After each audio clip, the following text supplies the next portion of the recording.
आपने कभी सुना क्षत्रिय वर्ण, क्षत्रिय देवता? बोलो ना, किसने सुना हो तो बताओ। क्या किसी ने कभी सुना क्षत्रिय देवता? बोलो ना दीदी। क्या किसी ने कभी सुना वैश्य देवता? कमलेश भैया, क्या कभी किसी ने सुना शूद्र देवता? ना तो किसी ने शूद्र देवता सुना होगा, ना किसी ने वैश्य देवता सुना होगा, ना किसी ने क्षत्रिय देवता सुना होगा।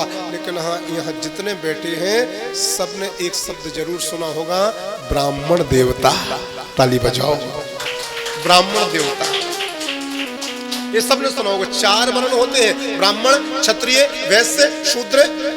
इन 4 वर्णों में केवल ब्राह्मण को ही देवता कहा जाता है, ब्राह्मण ही देवता है। अब एक प्रश्न बनता है कि ब्राह्मण को ही देवता क्यों कहा जाता है? क्षत्रिय को देवता क्यों नहीं कहा गया? वैश्य को देवता क्यों नहीं कहा गया? शूद्र के लिए देवता क्यों नहीं कहा गया? अकेले ब्राह्मण को देवता क्यों कहा गया? जरा ध्यान पूर्वक सुनो। ब्राह्मण को ही देवता क्यों कहा गया? लॉजिक है, रीजन है, कारण है। क्या कारण है? शास्त्रों में लिखा है, देवाधीनम जगत सर्वम मंत्राधीनम च देवता ते मंत्रा ब्राह्मणाधीना तस्मात् ब्राह्मण देवता। मां, ब्राह्मण को देवता क्यों कहा गया? केवल 4 वर्णों में ब्राह्मण को ही देवता की उपाधि से अलंकृत क्यों किया गया? ये सारा संसार किसके अधीन है, जरा बताना। बोलो ना जी। हाँ? ये सारा संसार किसके अधीन है?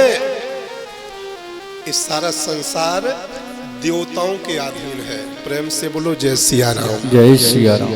जोर से बोलना पड़ेगा, जय सिया राम। संसार किसके अधीन है? देवताओं के। देवता जब चाहे तो बरसात करा दे में, देवता जब चाहे तो ठंडी करा दे में, देवता जब चाहे तो गर्मी करा दे में। क्योंकि सारा संसार देवताओं पर ही टिका है, देवताओं पर ही आधारित है, देवताओं के द्वारा ही संचालित है। इसलिए सारा संसार देवताओं के अधीन है। वो जब चाहे वर्षा करा में, जब चाहे ठंडी करा में, जब चाहे गर्मी करा में। आगे सुनो, तो संसार देवताओं के अधीन है, लेकिन देवता किसके अधीन है? बोलो बोलो ना। देवता मंत्रों के अधीन है। ताली बजाओ। किसके अधीन है देवता? देवता मंत्रों के अधीन। ब्राह्मण देवता जब हनुमान जी को बुलाते हैं, हनुमान जी का आवाहन करते हैं, तो पहले हनुमान जी का मंत्र बोलते हैं। अतुलित बलधामम हेम शैलावदेहम धनुजबन कृसानुम ज्ञानी नामाग्रगण्यम सकल गुणी निधानम वानराणाम धीसम रघुपति प्रिय भक्तम बात जातम नमामि। यदि ये मंत्र हमने बोला तो हमारे आसपास हनुमान जी प्रकट हो जाते हैं मेरे प्यारे। तो संसार किसके अधीन? देवताओं के। देवता किसके अधीन? मंत्रों के। और मंत्र किसके अधीन? ब्राह्मणों के। अब बजाओ ताली। अपने घर में कोई पूजन पाठ कराते तो किसको बुलाते हो मंत्र बोलने? बोलो ना। किसी क्षत्रिय को तो नहीं बुलाते, किसी वैश्य को तो नहीं बुलाते। अरे क्षत्रिय और वैश्य भी ब्राह्मणों को ही बुलाते हैं। तुम्हारे घर में राजकुमार हो या राजकुमारी, जब तक गरीब से गरीब ब्राह्मण तुम्हारे घर में मंत्र बोलने नहीं जाएगा, तब तक उनकी शादी नहीं होगी। और बिना ब्राह्मण के मंत्रों के द्वारा शादी तुम्हारा राजकुमार या तुम्हारी राजकुमारी कर भी लेगी तो फिर शादी नहीं, वो शादी भी एक दिन बर्बादी हो जाएगी मेरे प्यारे।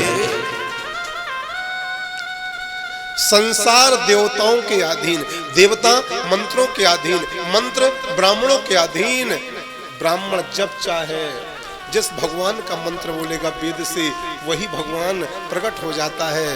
ब्राह्मण देखो जयपुर में तो बनती संगमरमर की मूर्ति, हम अपने घर में लाए भगवान विष्णु जी की मूर्ति संगमरमर की। कहाँ से? जयपुर से, 5.5 फीट की। लेकिन अभी वो मूर्ति ही है, अभी वो मूर्ति भगवान नहीं है। जैसे आपने मंदिर बनवाया और ब्राह्मण देवता के वेद मंत्रों से उस मूर्ति की स्थापना करवा दी, फिर वो मूर्ति नहीं बचती। जैसे ब्राह्मण भगवान ने अपने मुखार बिंद से वेद मंत्र बोले तो वेद मंत्रों के द्वारा वो मूर्ति जब स्थापित होती है फिर वो भगवान बन जाते हैं। मेरे प्यारे भगवान बन जाते हैं। तो ब्राह्मण अपने मंत्रों के द्वारा मूर्ति को भी भगवान बना देता है। ब्राह्मण अपने मंत्रों के द्वारा भगवान को ब्रह्मलोक से धरती पर बुला देते हैं, इसलिए धरती के देवता ब्राह्मण हैं।